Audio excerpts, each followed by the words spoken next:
श्रीनाथादिगुरुत्रयं गणपतिं पीठत्रयं भैरवं सिद्धौघं बटुकत्रयं पदयुगं दूतीक्रमं मण्डलम् वीरान्द्वयष्टचतुष्कषष्ठिनवकं वीरावली पञ्चकं श्रीमन्मालिनीमन्त्रराजसहितं वन्दे गुरोर्मण्डलम्।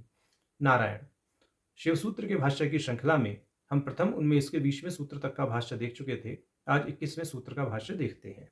21वें सूत्र का भाष्य देखने से पहले हम संक्षेप में एक पुनरावृत्ति कर लेते हैं कि 19वें सूत्र के भाष्य को प्रारंभ करने से पहले भाष्यकार जी ने यह बताया था कि शिव समावेश संपन्न जो योगी होता है वह अपनी इच्छा शक्ति से जैसा चाहे वैसा शरीर धारण कर लेता है, जिसका तात्पर्य उन्होंने भाष्य में यह बताया कि वह जैसे ही चाहे वैसी अभिलिषित वस्तुओं की प्राप्ति शीघ्र अतिशीघ्र कर लेता है। और शरीर धारण के संबंध में यह कथन उन्होंने बताया कि वह सर्वत्र शिवता को ही देखता है, परंतु वह अत्यक्त देहाभिमानी होने के कारण किंचित वस्तुओं की अभिलाषा भी करता है और वह उसकी अभिलाषा उसकी इच्छा शक्ति के बल पर शीघ्र अतिशीघ्र पूर्ण हो जाती है।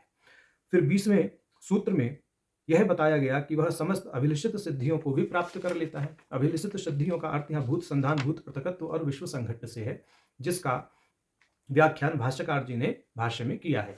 अब भाष्यकार जी कहते हैं कि जब यह परिमित सिद्धियां मतलब जो कि 20वें सूत्र में बताए गए भूत संधान, भूत पृथकत्व और विश्व संघट्ट हैं, इन तीनों की भी अभिलाषा नहीं करता, तो वह विश्वात्म प्रथा रूप परा सिद्धि की इच्छा करता है। विश्व आत्मक प्रथा यानी यह विश्व स्वात्मा से अभिन्न है, इस दृष्टि से वह इच्छा करता है और यही उसकी सिद्धि होती है कि वह समस्त विश्व को स्वात्म रूप से देखने लगता है। मैं ही सब कुछ हूं, यह उसकी दृष्टि हो जाती है और यह भी इच्छा शक्ति के ही संधान से होती है। अब आगे कहते हैं भाष्यकार जी, यदा तु मित सिद्धि अन अभिलष्यन विश्वात्मक प्रथाम इच्छति तदा अस्सय, कि जो साधक भूत संधान, भूत पृथकत्व और विश्व संघट्ट रूपी परिमित सिद्धियां या मित सिद्धियों को नहीं चाहता, तो वह विश्वात्म प्रथात्मक रूप परासिद्धि की इच्छा करता है। और उसके लिए तब बोला है 21वां सूत्र, शुद्ध विद्योदयात चक्रेशत्व सिद्धि, की इच्छा शक्ति का संधान करने से शुद्ध विद्या का उदय होता है और उस शुद्ध विद्या के उदय होने से चक्रेश्वरता की प्राप्ति होती है। चक्रेश्वरता का अर्थ है वह समस्त चक्र का, शक्ति चक्र का स्वामी हो जाता है और जैसा विश्व है उस विश्व को यथारूप अपने से अभिन्न मानते हुए, अपनी शक्ति के विस्तार से अभिन्न मानते हुए आत्मसात करने लगता है। तो भाष्यकार जी भाष्य में कहते हैं, वैश्वात्म्य प्रथा वांछया यदा शक्तिम संधत्ते तदा अहमेव सर्वम इति शुद्ध विद्याया उदयात विश्वात्मक स्वशक्ति चक्रेशत्व रूपम माहेश्वर्यम अस्सय सिद्ध्यति।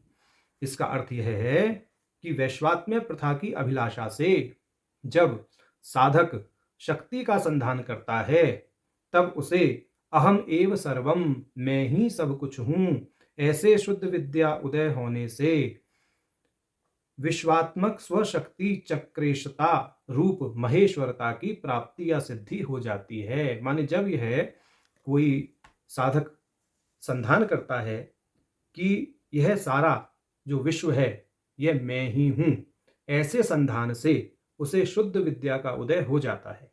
और जब वह शुद्ध विद्या का उदय होता है तो वह स्वात्म स्वरूप इस विश्व को अपनी शक्ति की ही विस्तार के रूप में जानने लगता है। और इस तरह का जो उसका ऐश्वर्य है, ऐसा ऐश्वर्य अर्थात इस तरह से जब वह देखने लगता है तो वह उस महान ऐश्वर्य से संपन्न हो जाता है, ऐसा यहाँ कहने का भाव है। कहते तदुक्तम स्वच्छंदे, स्वच्छंद तंत्र में कहा गया है। स्वच्छंद तंत्र 4:395 उदाहरण वो देते हैं प्रमाण,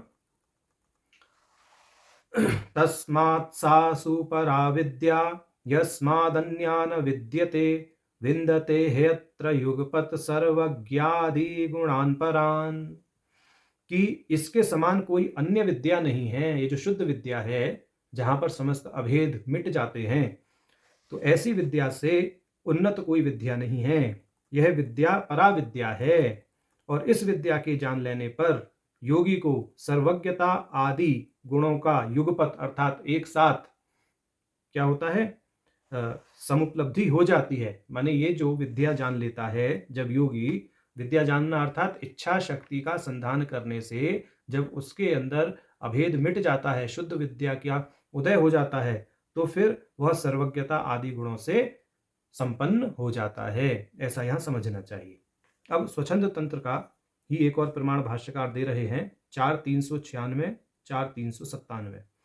कहते हैं, वेदना वेदनानादिधर्मस्य परमात्मत्वबोधना वर्जना परमात्मत्वे तस्माद्विद्येति सोच्यते तत्रस्थो व्यञ्जयेत्तेजः परं परमकारणं परमस्मिनस्तेजसि व्यक्ते तत्रस्थः शिवतां व्रजेत। कह रहे वह विद्या परमात्म तत्व का बोध कराती है। जो शुद्ध विद्या है वह परमात्म तत्व का बोध कराती है और अज्ञान रूपी जो अनात्म पदार्थ हैं उनकी वर्जना करती है, यानी अनात्म पदार्थों की वर्जना करती है। वस्तुतः शुद्ध विद्या के उदय होने पर कुछ भी अनात्म दिखाई नहीं देता, सब कुछ शिव स्वरूप ही दिखाई देता है। इस दृष्टि से यहाँ पर कहा जा रहा है। और उस स्थिति में पहुंचने पर यह मानिए कि साधक उन्मना स्थिति में स्थित हो जाता है और वह उन्मना में स्थित होने पर जो साधक है परम कारण उच्चतम प्रकाश को प्रकट कर सकता है और वह शिवता को प्राप्त कर लेता है, अर्थात भगवान शिव के साथ में, परम शिव के साथ में वह एकीभूत हो जाता है।